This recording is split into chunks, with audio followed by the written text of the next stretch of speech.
Normal ang mapagod. Minsan nga iniisip mo pa lang ang mga kailangan mong gawin sa iyong trabaho ay nakakapagod na, hindi ba? Na-imagine mo pa lang ang traffic na susuungin mo, nanlalambot ka na at parang ayaw mo nang umalis. Talagang dumarating ang kapaguran sa ating katawan kahit pa ikaw na siguro ang pinaka-energetic na tao diyan sa inyong kumpanya. Magandang araw, ako si Maloy Malibiran sa Lumbides para sa Pro Tips, partner mo sa inspiradong trabaho at negosyong umaasenso. Pahinga ang katapat ng pagod at may mga bagay sa buhay na kahit na mahirap ay di tayo dapat mapagod. Ano-ano ang mga ito? Una, do not grow weary in doing good.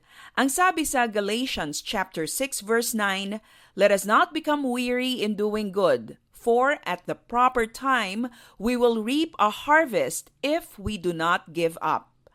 Kahit na minsan nakakapagod at parang wala namang epekto ang mga mabubuting ginagawa mo, huwag kang huminto. Ituloy mo lang yan. Ang bawat panahon ng pagtatanim ay may katapat na panahon ng pag-ani. It is a universal law. Ang mga kabutihang itinatanim mo ngayon, ang pagsusumikap na ginagawa mo ngayon, sa tamang panahon ay magbubunga din. Minsan, ang bunga ay hindi yung inaasahan mo, pero tiyak na mayroon iyang ibubungang maganda, kaya magpatuloy ka lang. Pangalawa, do not get tired of dreaming. Patuloy kang mangarap kasi libre naman yan.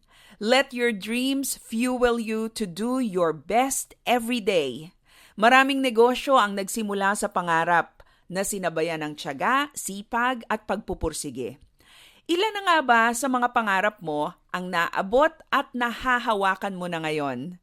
Ipagpasalamat mo yan sa Diyos at ibahagi mo rin sa iba para sila man ay maengganyo na mangarap at magsumikap din.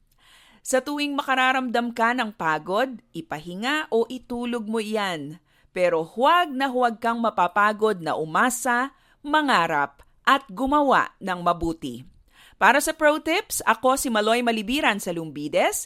Be a blessing in the workplace today.